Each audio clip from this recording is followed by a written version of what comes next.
Okay, good evening. I am going to be calling the Moorhead City Council meeting to order. It is May 24th, and it is 5:34 p.m. Good evening, everyone. My name is Shelley Carlson. I'm the mayor of Moorhead. I am in the Autism Center with the city manager, city attorney, city clerk, and a few other staff members. All of our council members are also in attendance, with one council member not able to attend tonight. Any public comment received prior to this meeting will be read as part of the record during the applicable agenda item. The public may still participate during our meeting by calling 218-299-5001. Public input will be taken by a staff member provided to me to be read during the meeting. Or you may request that your call be bridged to the virtual WebEx meeting and speak directly to our public hearings, during our public hearings, or citizens addressing the council agenda item. Again, that public comment line is 218-299-5001. If there is no answer, please leave your message and callback number. With that, could I get a roll call, please?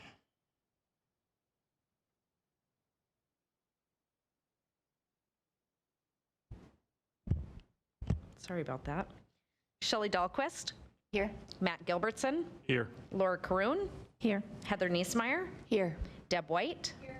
Larry Seljevold. Here. Chuck Hendrickson. Here. Steve Lindas. And Mayor Shelley Carlson. Here. All right, everyone can stand and say the Pledge of Allegiance.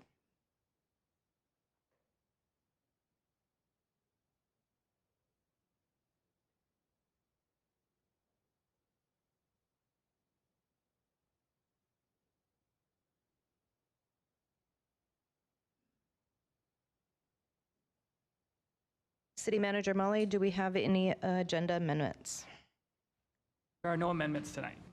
Thank you. All right. And number 4 is consent agenda. Do I have a motion to approve the consent agenda? So moved. Second. Any discussion or comments? Hendrickson and then Seljevold. Okay. And I believe until we get down to 24, we still have to do a roll call. So roll call, please.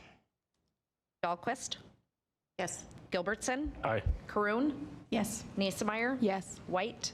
Seljevold. Aye. Hendrickson. Aye. All right, consent agenda passes. On to number 5, recognitions and presentations. We do have a proclamation tonight. This is a proclamation of the Clay County Joint Powers Committee. It's actually one that I signed last week.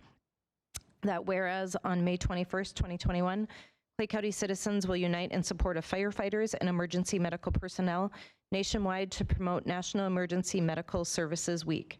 And whereas citizens are urged to support firefighters and emergency medical technicians in a myriad of ways across Clay County, from sending a card of support to their local fire department or EMS agency, sharing a positive note on social media about emergency personnel, to thanking emergency personnel they come into contact with. And whereas emergency personnel play an integral part in Clay County by protecting and serving the community, and they deserve our support. And whereas the Clay County Joint Powers Committee, which includes the Moorhead Area Public Schools, Dilworth, Glendon, Felton Public Schools, City of Moorhead, City of Dilworth, and Clay County, is recognizing those in emergency services and the public service they provide to our communities.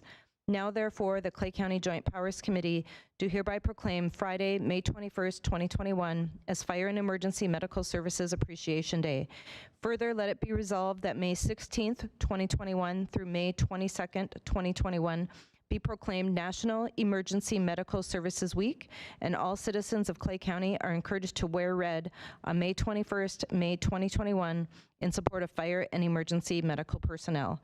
And signed was Brandon Lunett, Superintendent of Moorhead Public Schools, Brian Tygeson, Superintendent of DGF Public Schools, myself as Mayor of Moorhead, Chad Olson as Mayor of the City of Dilworth, and Kevin Campbell was Chairman of the Clay County Commission. And this is a picture of our new hazardous materials response truck, which is a huge truck and was parked out front not that long ago. So thank you to all of our firefighters and our emergency personnel. All right, moving on to a presentation by Ms. Shannon Full, the President and CEO of the Fargo-Moorhead West Fargo Chamber of Commerce. If I could, believe that Mayor. Dan Molly is going to introduce you. I'm just happy to introduce you. Thanks for being here, Perfect. Shannon. So Shannon is the President CEO of the Fargo-Moorhead, West Fargo Chamber of Commerce. She started in December, so is the honeymoon still going? Are you It doing- will be going until somebody tells me it's not. Yes, yeah, I'll fair continue, enough. yeah. I've had the opportunity, or our team has had the opportunity to visit with Shannon a number of times, and your passion is for building community and serving others has been clear. Right away, after starting, Shannon invited us over to hear about Moorhead specifically and what's going on in Clay County and how all of us can work together better. So we really appreciate that. Your over 20 years of service of working with Chamber of Commerce's the business communities and local governments and others, bringing that all together is really incredible. Your work around building a workforce that can sustain and grow a community is really quite impressive. And another thing that really stands out is Shannon's experience working in the city. So prior to this, she was the president and CEO of the Twin West Chamber of Commerce in Plymouth, Minnesota. So that experience and knowledge, history and understanding of context in the state of Minnesota is really special. So we're pleased to have you here, and thanks for joining us for a little bit tonight. Great, thanks, Dan. Good evening, Mayor and City Council members. It's a great pleasure of mine to be here tonight with you. As Dan said, I'm really passionate about this work and so thrilled to have the opportunity to be here. I thought it's not really a presentation. I just wanted it much more as an introduction and an offer for all of you. One of the greatest things that I think about this position is the opportunity to really partner. Strategic partnerships, public-private partnerships are really, really important to me. And so Dan gave a little bit of background on me, but I've had the great pleasure of leading a Chamber of Commerce or economic development organization for 21 years, have done so in 5 different states. So I started in the Twin Cities with a single community chamber, which then merged into a chamber of about 8 communities. Then at the ripe old age of 30, I was single, sick of winter, and decided let's try something else. So moved to Melbourne, Florida, and ran a chamber in Melbourne, Florida, a beachside and mainland community of about 16 different cities, and did that for about 3 years. And then I was recruited back to the Midwest. I'm from a small town in Grantsburg, Wisconsin, so a tiny little community, but really wanted to get back to the Midwest.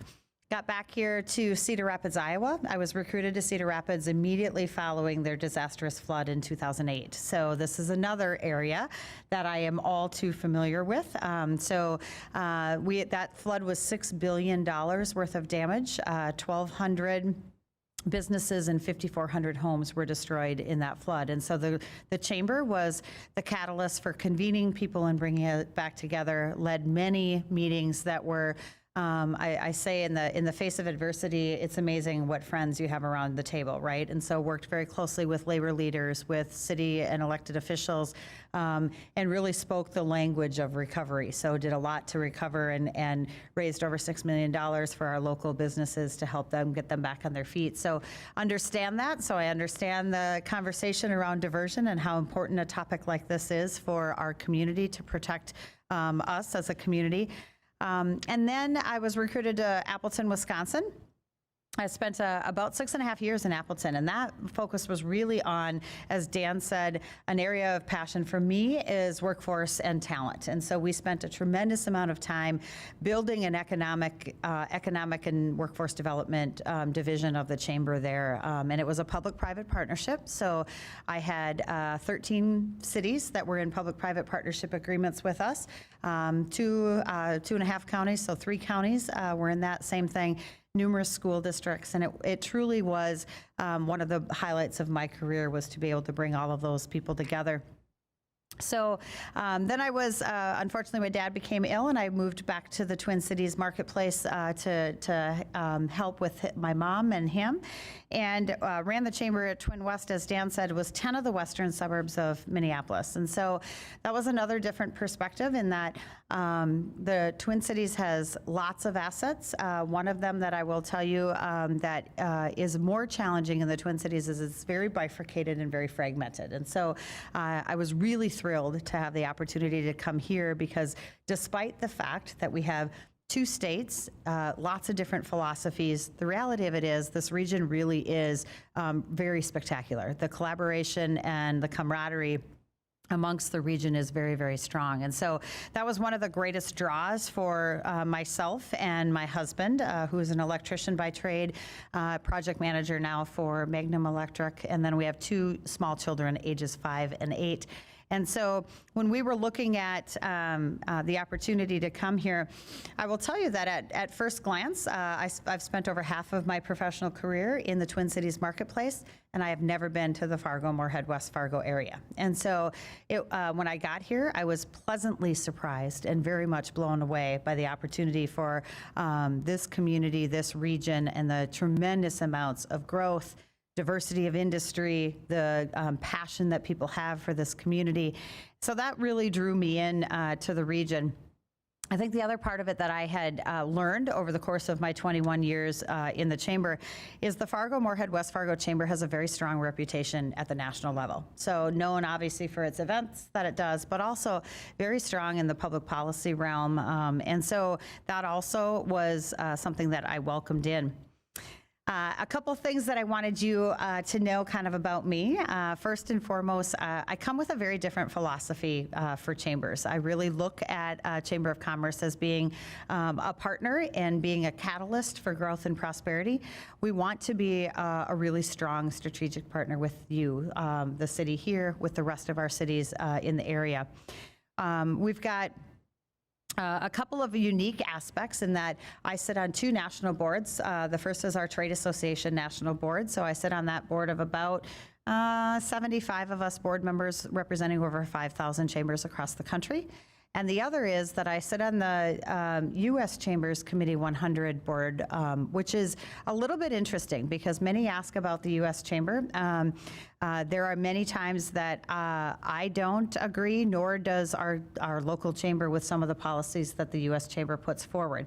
And I actually sit on the committee that helps shape those policies. So we get to talk about the things that don't align well with our local regions and help to shape those. But they were really excited about the opportunity that I would be able to represent both North Dakota and Minnesota on really important issues like energy and agriculture. So those are the 2 areas that they'll be asking me to weigh in from the federal perspective. So I wanted to take just a couple more minutes and tell you a little bit about the vision and philosophy of where we're headed in the future for the chamber. The first thing I did when I got on the ground on December 1st, as Dan mentioned, it was all about meeting more people and finding out the landscape and the relationships and the dynamics of this community and this region. And you all are aware there are a lot of dynamics in this region. And so it was, I did over 125 face-to-face meetings talking about what are the things that are important to this region. Without a doubt, that will help us to shape the cornerstones of the work that we will be doing going forward. So first and foremost, you're very familiar with our public policy work that we do already. Katie Mestell is joining me today as our VP of Public Policy. We are really committed to adding even more breadth and depth and teeth to the work that we're doing in public policy. We've already been in great collaboration and partnership with Lisa here at the city, really looking at how do we make sure that we've got border states legislation in place that continues to help us compete with our neighbors across the river, but also allows us to really have a region in this part of Minnesota that's growing. We've got a very loud voice as a greater Minnesota region that's growing, and so we need to leverage that voice, and so we're very committed to doing so. In addition to that, we'll have we have a team that we've hired that's going to help us do work at both in St. Paul and in the federal level. So we'll be working on some of those issues as it relates to business issues, obviously flood protection issues, those types of things. The other, the second kind of cornerstone that the chamber will focus on, without a doubt, will be talent and workforce. That's one, as I mentioned, I'm really passionate about. I currently already sit on the Champions Committee for the Moorhead Career Workforce Academy. Really excited to work alongside Superintendent Lunak and his staff as this opportunity comes to light. We also, you'll be hearing a lot more about an initiative called Ignite. This is going to be a piece that is in partnership with the school districts, with all 5 of our colleges, and with our businesses. that will give students more equitable access to the opportunities and the relationships here in our community. So there'll be right now there's over 1,100 different video career cards that will be on the platform that we'll be using, but we will also be being the convener for relationships. So for instance, the city here, the city of Moorhead would be able to have their profile with all of the jobs that are available here at the city, as well as any city employees that would be willing to speak in a classroom, provide a job shadow, a tour, an internship, a mentorship. And by a click of a button, teachers and faculty will be able to search for that. So if they're looking for instance, a project manager, they could type in project management, and anybody with project management experience will come up, and they will be able to message directly to them to have a guest speaker in the classroom, or to have a job shadow, an internship, a mentorship, anything like that. We're really excited about this. This will launch, we'll have a soft launch in July, and it'll be ready for the next school year. The other thing that you as the city should know, this is also accessible and utilized by active job seekers. So when we think about our recently released incarcerated, our new immigrants, new American population, disabled population, dislocated workers, they will also all have access to this platform and this opportunity. So we're very excited about the work that we're doing around talent and workforce. The final piece that I will tell you about is really my other passion is around small business. So making sure that we are providing resources and programs to support our small businesses. This is the fabric and the lifeblood of our community, and so we're analyzing right now what are the programs that we are currently doing. But we're also analyzing our philosophy. I'm not a big one that wants to force companies to be members of the chamber, but rather I want to demonstrate our value in what we are doing, and then they will invest and be members if they see value in that. And so with that shift of philosophy, we are now opening our events up to non-members. We're doing a lot more pieces around non-members to help support them. Some of the areas of small business will be active groups that will be focused on almost a CEO roundtable or owners roundtables that we will be starting. A lot more focus on our business training. So what can we be doing to provide practical, tactical training? But then also working alongside other organizations that are already doing this work. So I had the great pleasure, Dan, I will tell you, I'll call him out a little bit. Dan ditched out on me, but I'll give him that pass. I had a great 2-hour tour with Derek all around Moorhead, identifying the different economic development opportunities where the development is happening so that I could be more familiar with the business community that we have in Moorhead and how we could best support that. So I didn't want to take a lot of your time. I just wanted to introduce myself, offer to all of you, anyone that would like to take me up on an opportunity to meet one-on-one, I would really like that. I'd like to get to know you as council members a little bit more. I'll pass my cards or give that to Dan. He can pass my information on to you, and we can set something up. But more than anything, I want to thank you. Thank you for the partnership. Thank you for the great leadership that you have in this community. And I know that at times it's very challenging as we look to what are the differences between Moorhead and Fargo, what are the differences between Minnesota and North Dakota. I hope that we can leverage what are the similarities and where can we be stronger together. And we are certainly there to support anything that you need as a city. And I look forward to the partnership in the future. Happy to take any questions that you may have. Thank you, Shannon. This is really great. What I'm hearing is that you went from a flood community and then kind of found your way back to another flood community. So yeah. I might be a glutton for punishment, but no, I'm hoping that, in all honesty, I was I tell everybody the most bittersweet yet memorable experiences in my career were in the short time I was in Cedar Rapids, because it was so amazing to see what a community can do when they're faced with adversity like that community was. And now it's beautiful and brilliant and everything. So great. Floods have a way of bonding together communities, that is for sure. That is if true. you're in a sandbag line, you really get to know the people right next to you. Thank you so much for coming. I know that you are going to be coming periodically to update us on the great things that the Chamber is doing. And we're also very excited that you have such a deep background in the Minnesota policy stuff. And I see Katie back there. Also wanted to thank you guys for inviting me to be a part of your podcast. People actually did listen, because I have people coming up to me and saying, I heard you on the podcast. I'm like, oh my gosh, really? That's great. So, Well, if you have any more ideas of where you'd like to see some partnership, please don't hesitate to share that with me. So great. Thank Thank you. you. Have a great night. Thank you. All right, moving on to number 6, approval of the May 10th meeting minutes. Do I have a motion to approve the meeting minutes? Niesemeyer, move to approve. I'll second. Karun? Any comments or questions? Hearing none, could I get a roll call, please? Dahlquist, Yes. Gilbertson, Aye. Karun, Yes. Niesemeyer, Yes. White, Yes. Seljevold, Aye. Hendrickson. Aye. All right, the minutes have been approved. Do we have any citizens addressing the council, either on the line or on the WebEx? We do not, Mayor. Okay, do we have anybody in the audience that wishes to address? Okay, seeing none, moving on. Moving on to number 10, to consider authorizing staff to send working hours for the 2021 underpass. Mr. Trowbridge.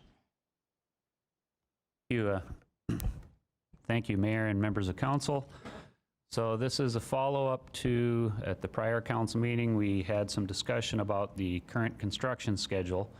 And with the current working hours of 7 a.m. to 7 p.m., working Monday through Friday, occasionally Saturdays, the contractor has a schedule that right now, based on the work they have to complete, they anticipate not being able to have the BNSF crossover until November. Therefore, the underpass itself, the road construction, could not happen until next year. And the earliest date would have been late May for opening the underpass to traffic. That schedule also does have an assumption that they would do some night work similar to what was done in 2019, where they did excavation during the night. And that allowed them to accelerate some of the other things they were doing at the time.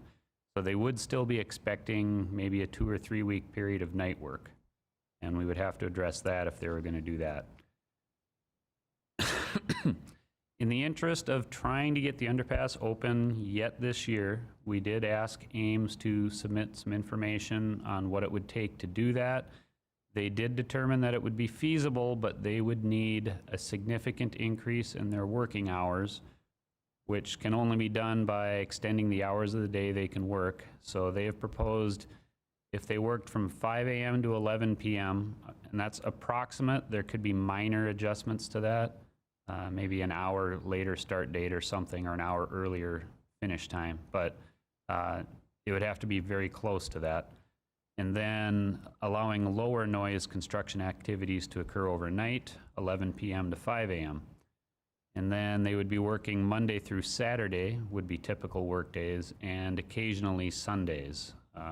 And an example of when they would request to work on a Sunday might be if something was scheduled for Friday and it got rained out and Sunday was the earliest they could get it done, they would try to work that Sunday so that they could keep next week's schedule back on track. So it would be makeup days effectively.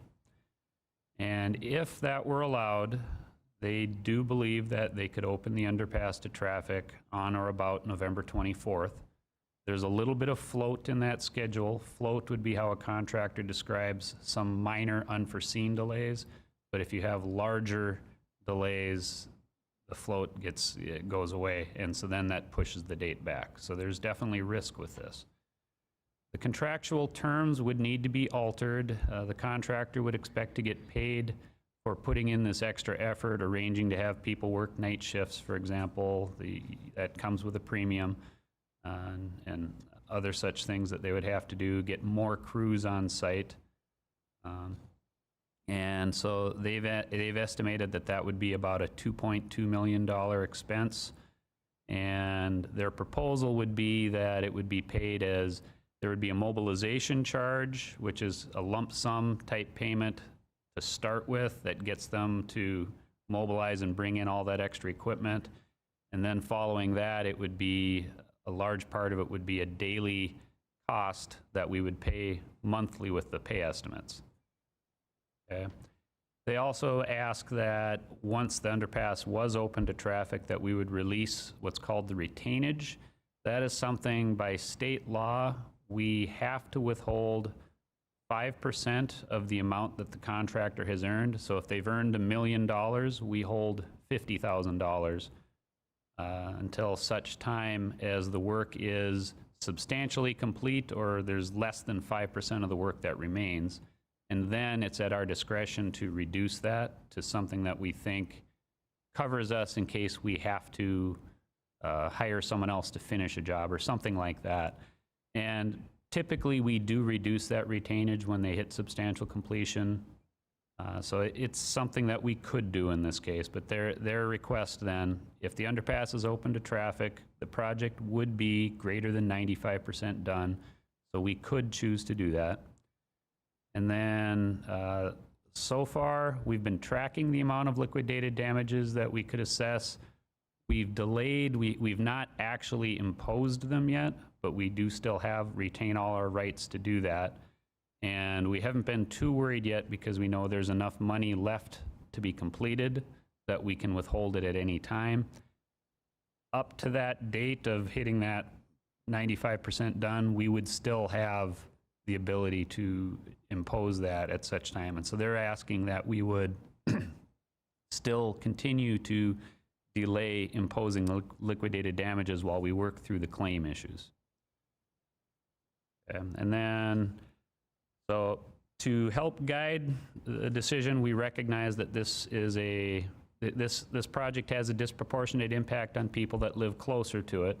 And so we did send out a survey. There were 633 mailings that got sent out. 9 were undeliverable. Out of the 624 that were delivered, through today, we had heard from 223 of them.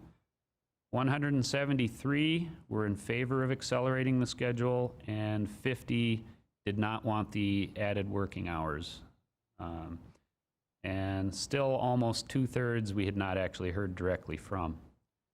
It's worth noting that the information we sent out, we did not have the cost at the time.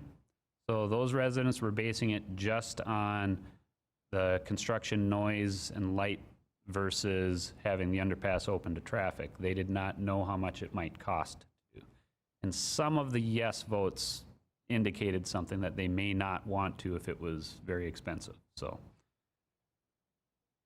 okay, if you chose to proceed with this, that also doesn't mean it will be open by the end of November. And the contractor's proposal did itemize some of the things that would be a concern. Typical one in construction is weather. If there's excessive rain this summer, they do have some rain days built in. It's not unusual to lose 1 day a week for rain, but if they were losing 2 or 3 days a week to rain, and that does happen from time to time, that would seriously jeopardize the schedule.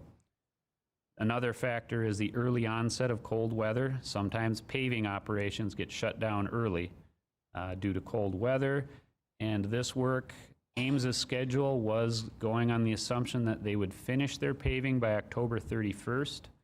And the reason there's a delay between that and opening the road to traffic is there's cure time for the concrete.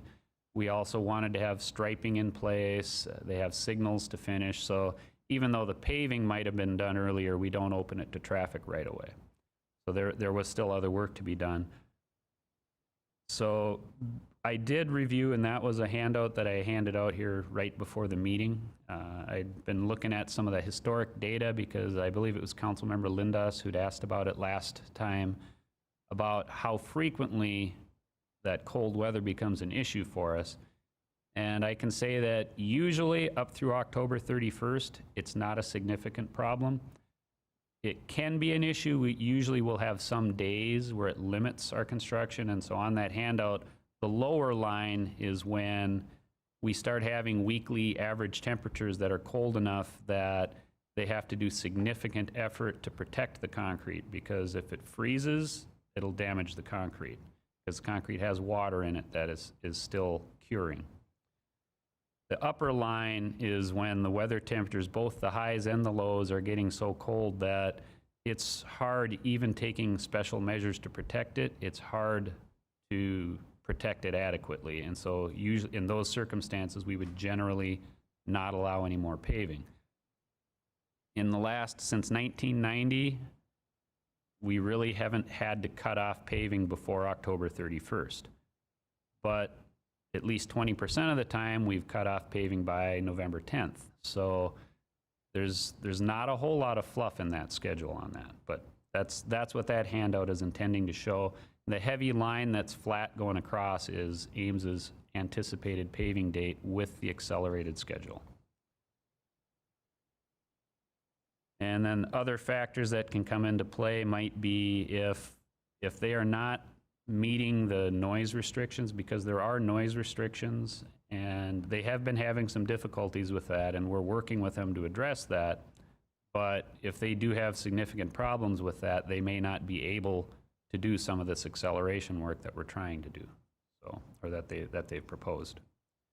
And then, of course, if we have another pandemic, it could affect a whole lot more things. It could affect their labor supply, and it can affect material supplies as well, which can have a significant impact. So what it really comes down to with this, from an engineering perspective, it's hard for us to give a strong recommendation one way or the other. When we evaluate projects, we tend to look at three key factors. It's, you know, whether or not it's feasible to do it. In this case, it is feasible to try this. Whether it's cost effective, $2.2 million is a significant cost.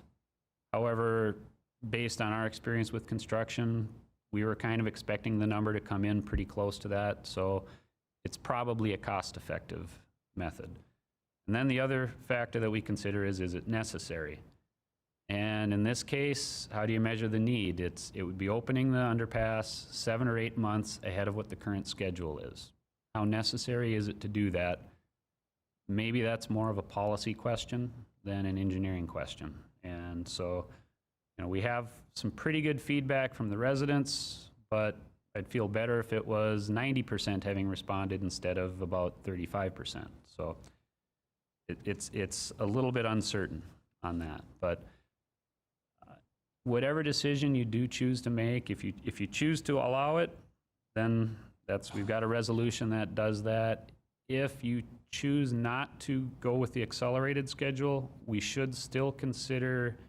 Ames does have that request that had come from 2019 to do some night construction to finish the excavation faster. And so what that would be is, right now, the temporary railroad tracks, which are called the shoe flies, underneath them, there's a lot of dirt that still has to come out, you know, maybe 70, 80,000 yards of dirt. And if they can do that excavation overnight, their day crews can be more productive. They can get that dirt out of there faster and move on to the next level. And if they're not able to do that, they probably aren't going to even get the BNSF track switched over by November. And so that would still be a critical factor for them. And they would be ready to start doing that presumably anytime after June 9th. So we'd have to make that decision today so that they would be ready to do it as soon as possible. Thank you, Mr. Trowbridge. And I believe at that point in time in 2019, the residents actually had no issues with the 24-hour. There weren't any complaints that came in. Yeah, I think I would say that it went pretty well. I don't recall getting complaints during it anyway. Questions or comments? Councilmember White. Mayor, going into this, I was skeptical over whether this was a good idea, but one of the things I wanted to find out is a little more about the impact on the businesses in that area, and I appreciate the work that you did to gather information. And I wanted to see if there were businesses that were saying, look, we're right on the edge, and this could be the thing that'll either make or break us, that we could stay in business if we get it done, but otherwise that we may not still be here in the spring. We didn't see that. So we didn't, that's not the kind of feedback that you got from the survey.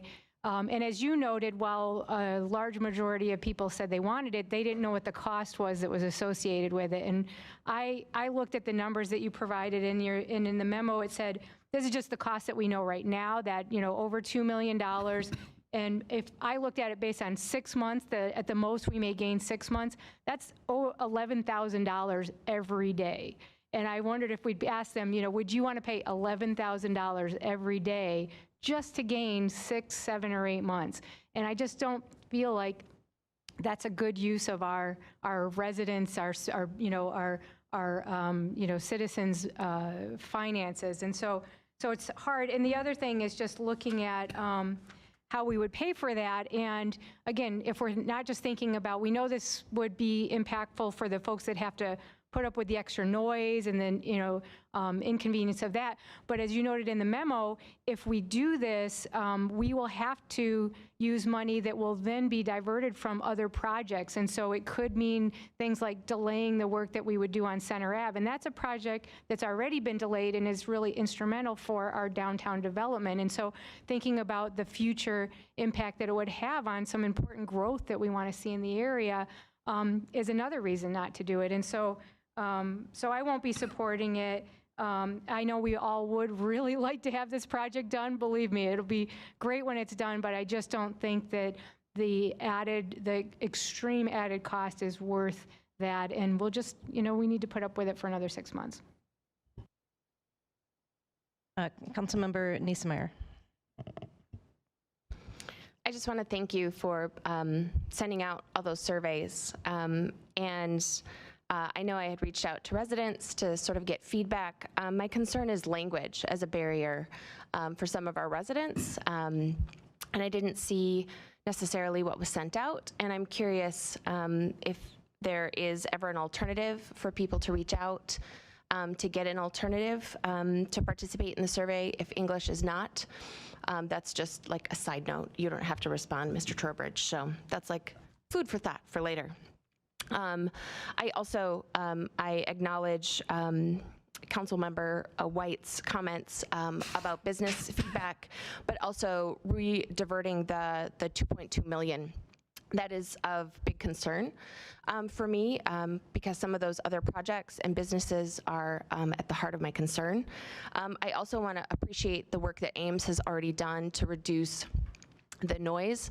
I know that they purchased straw bales from local and regional farmers, which some of those I know personally, and they appreciated the business. And I know some of those residents have also appreciated.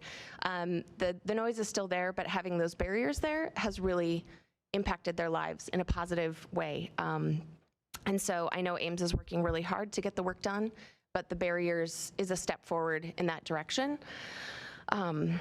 And so I won't be supporting accelerating the project just for those top 3 project-y type things that you said that cost acceleration isn't, it's the third. And so thank you for that and for all of your work reaching out to the constituents. I sincerely appreciate it.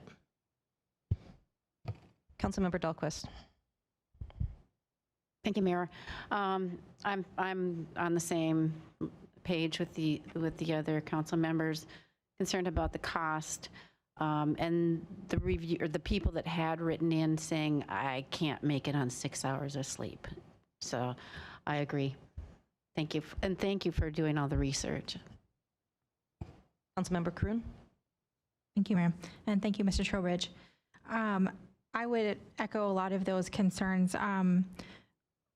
I feel that, thinking about going ahead in the summer and people wanting to be outside and enjoy their time in their yards or their balconies or whatever, having that noise continue all through the night and then right away when they wake up in the morning, potentially waking them up in the morning, I think will be very draining on our neighbors and could make for more stressful situations. And I would hate for us to go through all this effort to accelerate and then find out that it's just too hard on the community to make it through.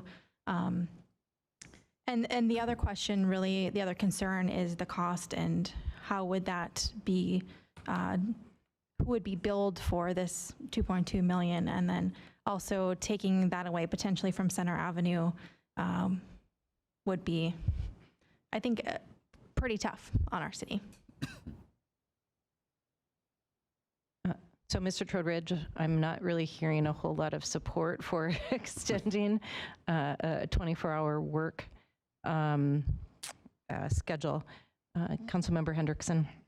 Thank you, Madam Mayor. $2 million's a lot. It's a lot of money. I was leaning towards accelerating the project, but then I saw the price tag, and I think it's just a little too much money to put on our citizens in that area, because I'm assuming it's going to be assessments. No, so the cost, the cost, if we did increase the cost by doing something like this, we would use our state aid construction account for it. The impact of that is, obviously, we have other projects we'd like to use that on, and so if we use it on this, it means those other projects would be delayed. Okay. And there's going to be quite a bit in construction around there anyways, because they're going to break ground on the school, remodeling schools. So was it 2 years ago, Tom, where we did have them work at night excavating? I think that's a great idea. I don't think it's like I don't know who mentioned that we didn't get any complaints on that, and I think it would help out the project quite a bit. But Yeah. that area has been messy for 3 years, and with the school starting too, it's just going to be messier. So yeah, I'm not going to support extending the hours, but I do support extending the excavation for the project. I'm sorry, I thought it was assessments, but it's the aid. Yes. Okay. Yeah. Okay, thank you. Councilmember Gilbertson. Thank you, Mayor. Thank you, Tom and Bob, for your extra work on this. Our intent is never to add work to your schedules, but do appreciate the information. My biggest concern would be the shoe fly. The permanent track is my biggest concern. We've all learned to drive around it, especially for $2.2 million. But what's the next step on improving the extra excavation then? Because that's sounds like a separate entity to me, and that's my biggest concern is let's get what we can get done. Yeah, I think the previous time, I remember if we had a full resolution for you to do it. I think we did. It's since it's a no-cost change order, the change order we can execute. It comes down to, is there a policy on a city level that we need it? I mean, so I think if you just did a very simple resolution that said you would authorize, I believe it was up to 3 weeks the last time, and this is probably less dirt, so if it's up to 3 weeks, should be more than enough time. So I can make a motion that we do not accelerate the project, but we can add nighttime work? Yeah, I think what you could just do it is you don't even have to reference the acceleration part of it, because if you just don't entertain the resolution of that, but just this resolution would just be authorizing up to a 3-week period of nighttime work to facilitate excavation. Yeah, consistent with the prior night authorization.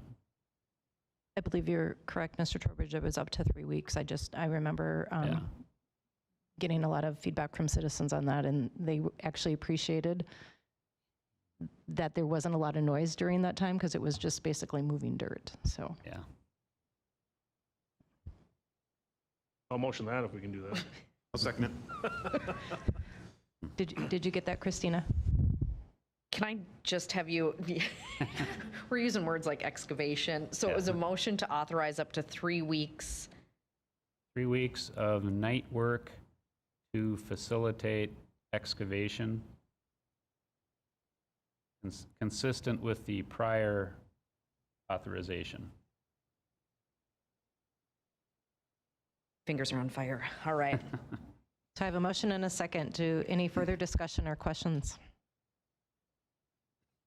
All right, seeing no hands up, roll call, please. Dahlquist, Gilbertson, Aye. Karoon, Yes. Niesmeyer, Yes. White, Yes. Seljevold, Aye. Hendrickson. Aye. All right, that resolution passes. So thank you all for your work in reaching out to those citizens and for also making this graph.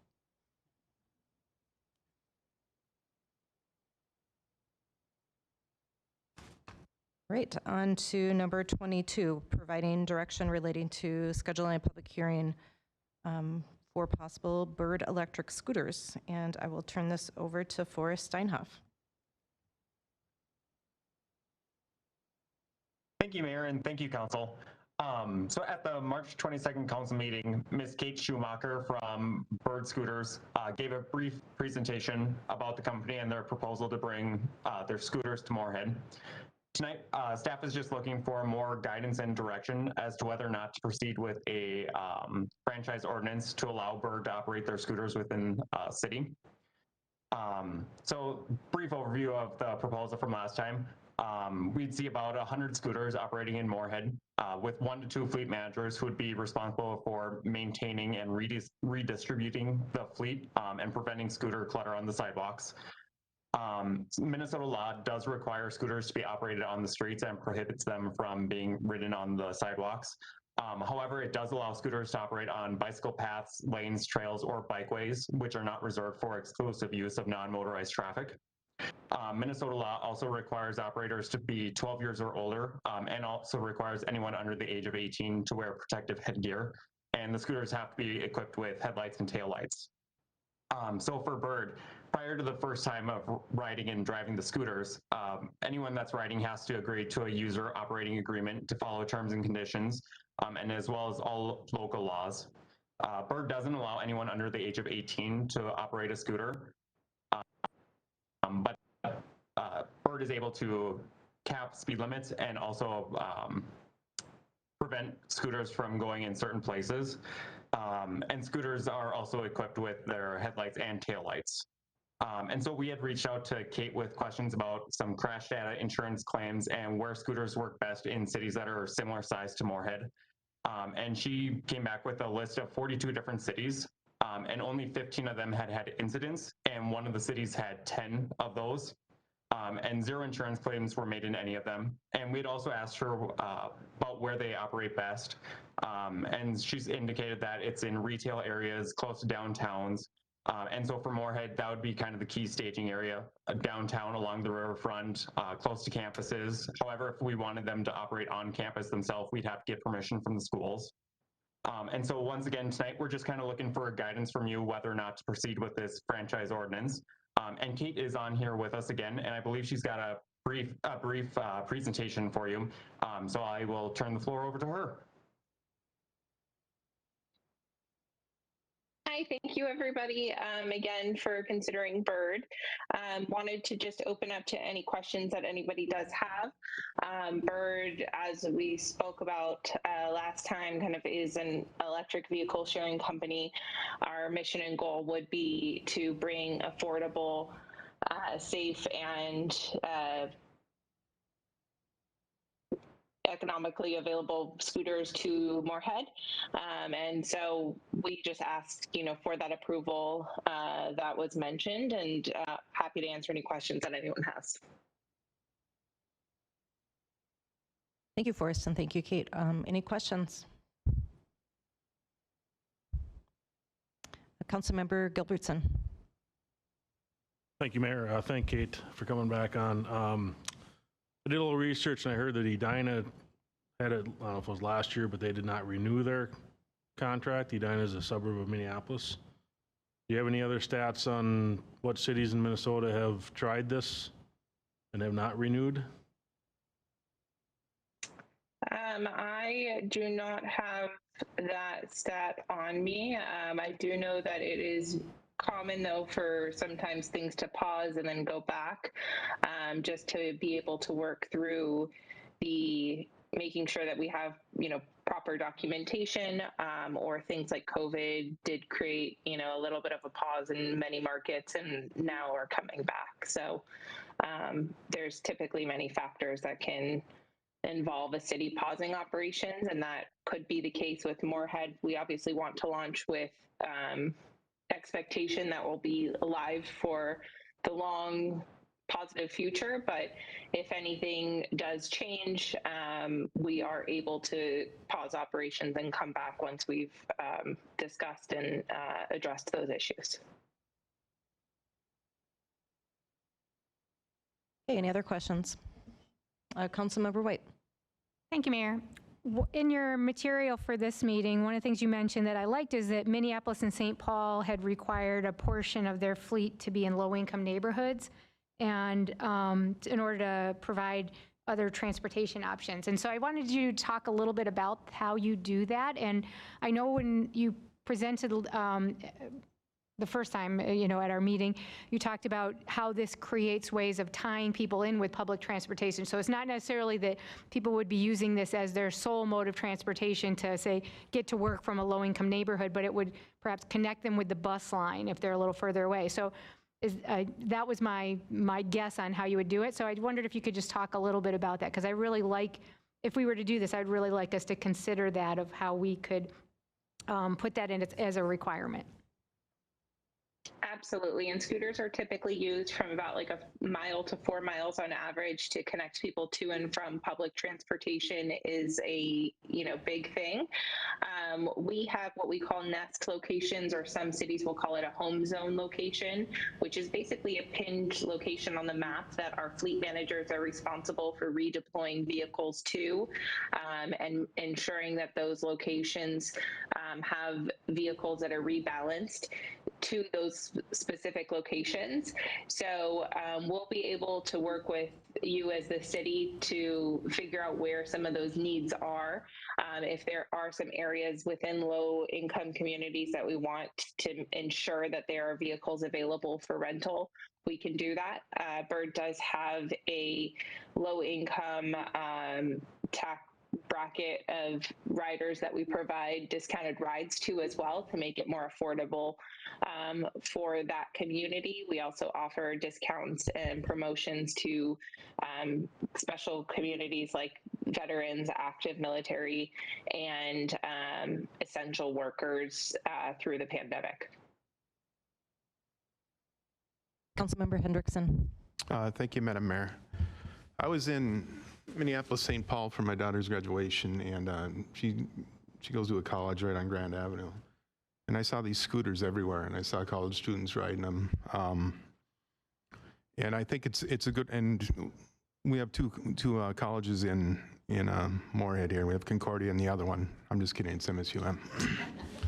But I saw kids just riding them everywhere, college kids, and I think it's a very viable way to move throughout the city. So just want to ask you, what's your marketing plan for the college students in Moorhead? We typically don't do much marketing. The scooters speak for themselves. They're like, I call it little baby billboards that are just around town. People see them, they use them, they see other people using them, they want to use them. So our goal would be to approach all universities and any private property and get approval to be on campus. If we need to, we'll go through a process of kind of working with those communities to get that approval, or we will create no ride zones over the campus and provide scooters around the perimeter of the campus. Have you done any preliminary work, reached out to any of the campuses here yet, or is it you're just waiting for the approval first? We wait for approval from the city, just so that we ensure that we have approval from the city, because as needed, we can always make it a no ride zone, and the college students still can use it to get to and from campus, downtown, and housing. So it's still a benefit, and is not a non-stopper if we're not allowed on campus. We can also often create, special rule sets on campus to help with parking and stuff like that. Okay, thanks. Councilmember Soldifold. This is probably more for city staff, and I just view this as another business that wants to operate in Moorhead, and it seems like they're jumping through more hoops than other businesses have to do. There's laws that govern scooters, and to me, it's just like this is a business, but they're going to follow the laws, and I don't know why we're, a franchise ordinance or whatever we need to do. I'm just wondering why they just can't come into town and operate. Sure, happy to answer that question. One of the reasons is that the scooters don't operate on private property. So if Bird owned all of the property that they rode on, that would be one thing. So it totally relies on the public right-of-way. And so in order to put something on the right-of-way, our charter requires a franchise. And so that's what requires the hearing and subsequent readings. Councilmember Dahlquist. Thank you, Mayor. Something that just came to mind is, have we heard anything from other police departments and what kind of accidents they had to deal with these scooters? You know, originally when we went through this, we went through traffic engineering, our police department, and our MAP bus, because you know the two have to work together. So traffic engineering and the police department. Is anybody here? We're relatively, you know, we're comfortable. I wasn't, you know, as far as safety concern, that wasn't, you know, raised as something that would be a veto. And the traffic engineers said, you know, locally we treat it as like we would bikes. Councilmember Niesmeyer. Thank you, Madam Mayor. Kate, I have a real quick question about cost. Does your cost vary based on the metro area, or is it the same across the board? It is the same across the board. The only chance that the pricing would change would be if you enrolled in one of our discount programs. So if you're verified as a low-income resident and you prove that to Bird through the process, then you have reduced pricing no matter where you are throughout the city. Thank you, Kate.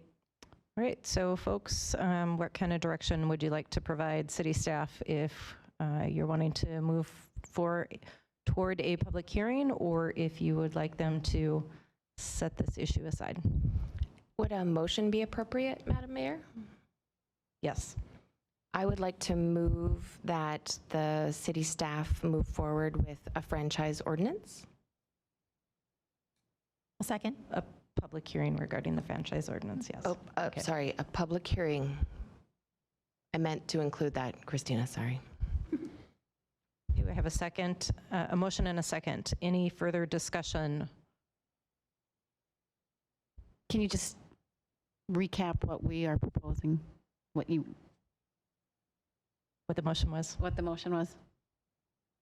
So I have a motion that city staff move forward with the franchise ordinance with public hearing. Councilmember Gilbertson. Yeah, thank you, Madam Mayor. My two concerns, I've seen these in two different cities. Our college kids have cars. There's no end destination for these with our college students, and it's in the summer.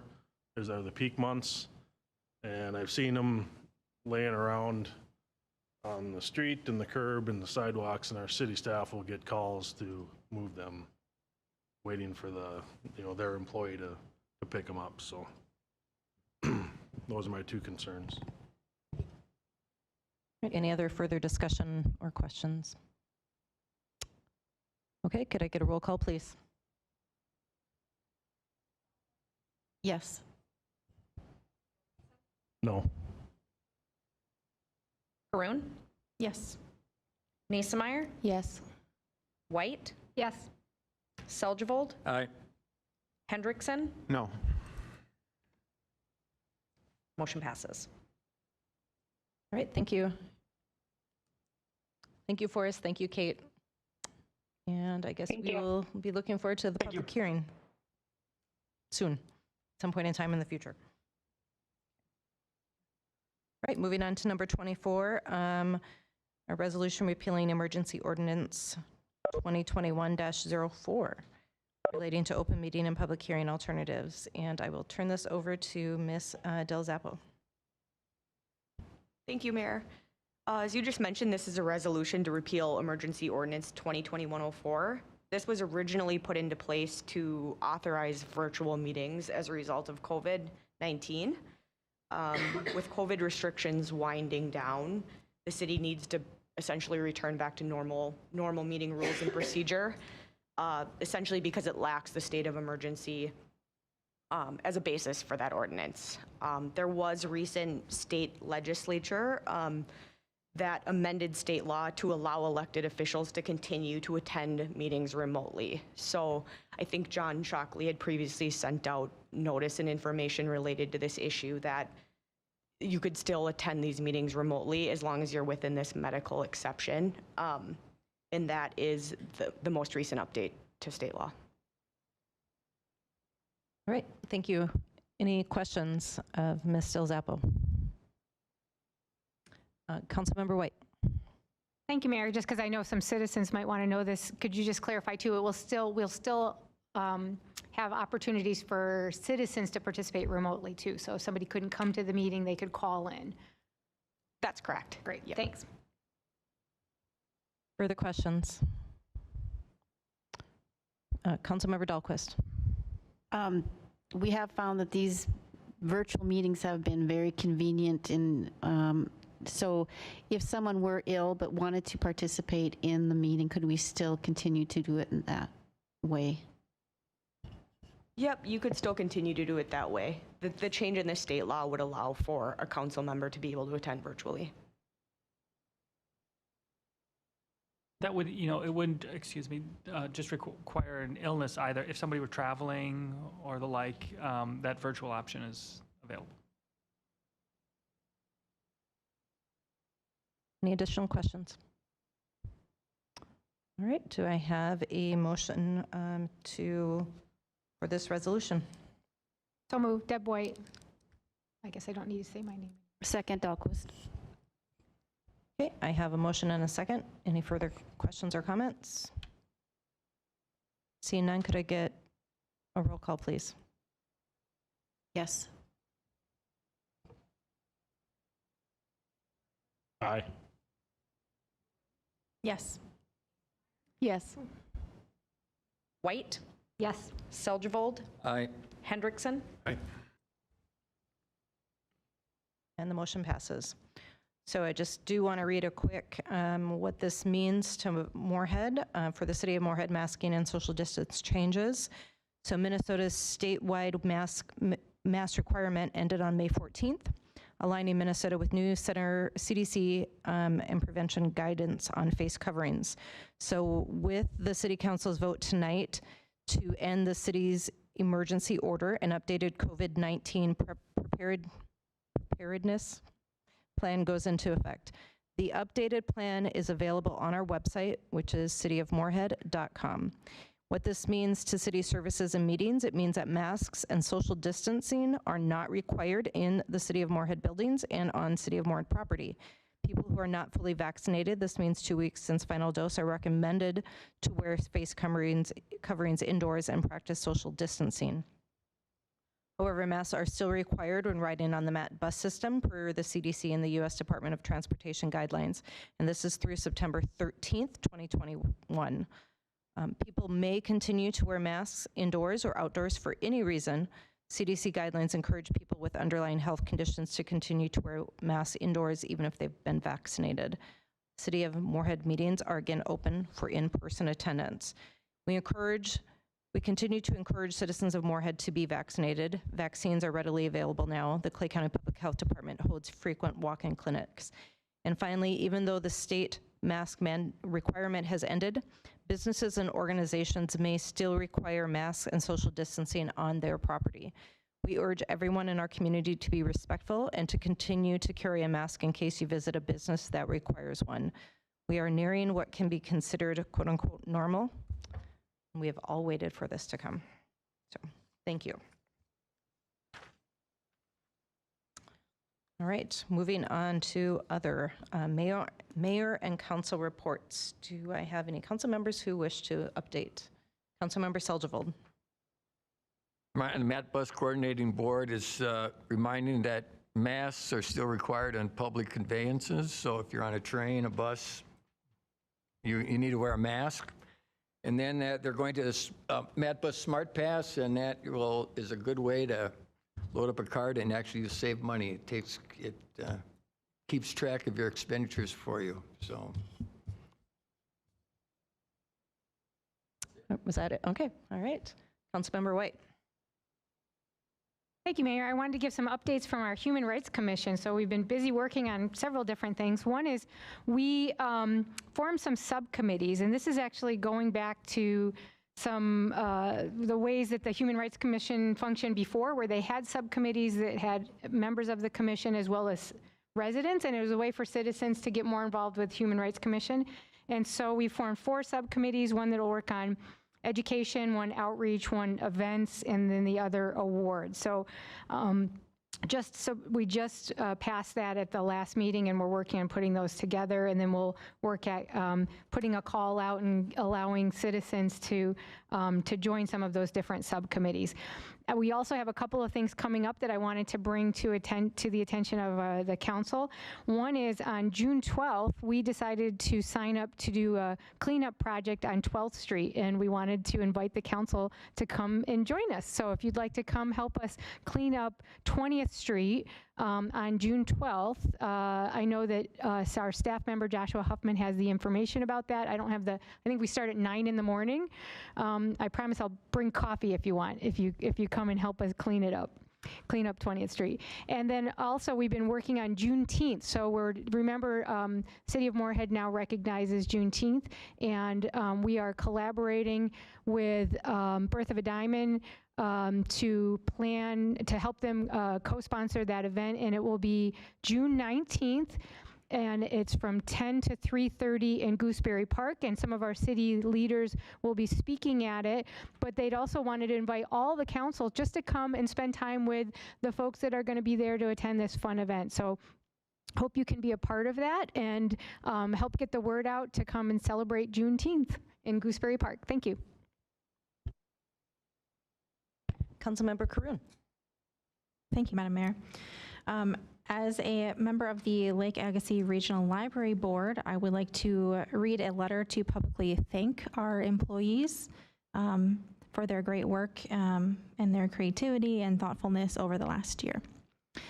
Our community libraries and the Lake Agassiz Regional Library System today look significantly different in April 2021 than they did a year ago. When libraries closed suddenly, many community members lost a vital link to employment, family, research resources, children's programs, and our collection. You went home not knowing what the future held for you and your family.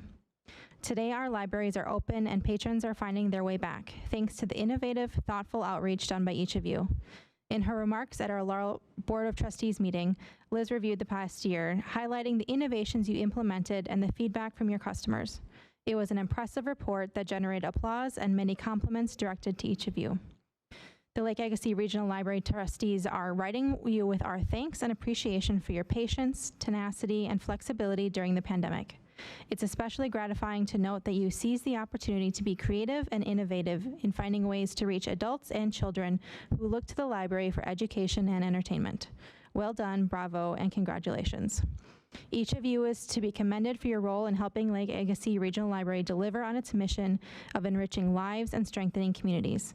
As we celebrate our 60th anniversary, we look forward to your inspired performance for years to come. With gratitude, the board.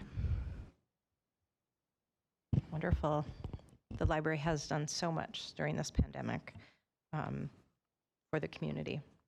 Absolutely. Any other council members that have reports?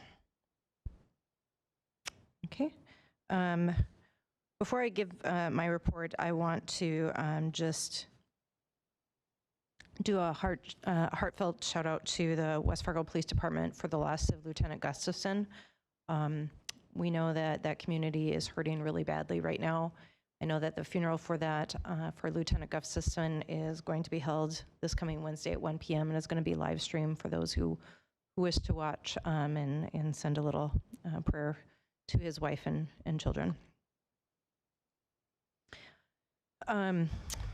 So for the last 2 weeks, I have been able to meet with the librarian community leaders for a couple of times. And one of the things that arose out of that meeting and two other meetings with individuals in the community was the development of a basketball league, kind of an open basketball that's going to be, that's in the works and going to be held. And hopefully that's going to be something that will take off. So stay tuned for more information on dates and times with our Parks Department for that. I also attended 2 ribbon cuttings, one for Kravenhoff Realty, who remodeled an old kind of eyesore of a building in South Moorhead and renovated it, and now not only is a real realty company in there, but also a massage therapist, also rents space. So there's 2 businesses actually in there. I'm not gonna probably say this right, but Caravel Autism Center also opened up in North Moorhead and is a really phenomenal location for individuals who struggle or have been diagnosed with autism, and they have a lot of great professionals that are working with that population and connecting with the schools in our community to offer those additional services. We had coffee with Ward 1, like a week ago. I had it on here. I was thinking one of you would mention it. Started out outside, we moved inside, but it was a nice, fun, intimate gathering of a few citizens who attended. City Manager Molly and I presented to the Lake Agassiz Exchange Club and raved about all the great things that the city of Moorhead has. I also met with President Brian Nurmel of Sanford, and we discussed some workforce development issues. And there's been a meeting with our area chiefs of police and mayors around the mutual aid response due to the new law change that was created, that is creating some issues between our mutual response. So I think that is it. Oh, the joint press conference too around EMT and firefighters that was hosted by Dilworth was really fun to see all of the leaders of the communities there signing the proclamation that I read earlier today. And last but not least, Cash Mob Moorhead this week, tomorrow, is going to be held at New Raz Kebab, which has become probably one of my favorite restaurants in Moorhead. And ironically, it is their 2nd anniversary tomorrow. So not only when you go in there to buy food tomorrow or a gift certificate or takeout or delivery or whatever, wish them a happy anniversary. That is it. On to you, City Manager Molly. Thank you, Mayor. So Councilmember Schelzervold had mentioned the new fare box systems. That's going to allow what we call smart fares in all of the buses. And so what that really means is that all fares will now be automatically adjusted so that folks get the lowest daily and or monthly rate based on their ridership. So that's really great and should be a great support in helping people get around town. I want to just mention on our website, cityofmoorhead.com, there are a few things that as school is wrapping up that I hope folks check out. We're hiring seasonal part-time positions. If anybody wants to work in the parks or in public works or anywhere, please check that out. We're hiring like a lot of other people, but come on board. You get a great t-shirt. We are entering a significant public engagement phase of our comprehensive plan here in the next few weeks, so we'll be hearing a lot about that. On that website, you'll find the story map tool. There's a survey that's going to be happening, so folks should be seeing that. The nice thing is that now the planning team, we're going to be able to get together in person. So this is a good time to be able to go out and do some of the pop-up events and being out and meeting the community and checking in on where we're at. So keep your eyes out for that. And then, as we get into summer, as a fellow parent, I'd check out the Parks and Recs activity and program guide. There's all kinds of great stuff to sign kids up in programs for kids and scholarships and the like. So encourage folks to go online and take a look at that Parks and Rec programming and activity guide. I was just looking through it. It's just awesome. And so I did want to check in on one thing. So we have to look forward. We've been meeting here virtually, and some of us, now that we're getting together in person, just want to check in. This room is fit up for audio visual if we want to meet here. The other possibility is returning to the City Council chambers at Moorhead City Hall for, I guess, maybe what you'd call a more formal setting with a dais that's 8 feet higher than the seating. And so I don't want to, I just want to bring that up. If anybody cares passionately one way or another about continuing to meet here in the auditorium at the MCOMST or at the council chambers, we're going to be, deciding on what the future looks like in that regard. So. Yep. Thank you so much. All right. I don't think we have an executive session tonight. But, oh yeah, Councilmember White. Well, first, I did want to say, I hope we do continue to stay here. I think it's much more accessible for citizens, and it's just, and the setup works really well. But I forgot, nobody mentioned this. I wanted to, I know we all want to thank our city forestry staff and river keepers and the Resilient Moorhead group for making our wonderful new urban orchard possible. And it was a lot of work, and I know my shoulders have just recovered, but it's just really wonderful to see that in place, and it's going to be such a great thing for our community as it continues to grow. Right, that was right before our coffee with the mayor for Ward 1. So yes, I even planted a tree. So, right. So no executive sessions and any new business? No? Okay. And any other citizens addressing the council? There are none, Mayor. All right. Well, then we will end the meeting at 6:50 p.m. Have a good night, Moorhead.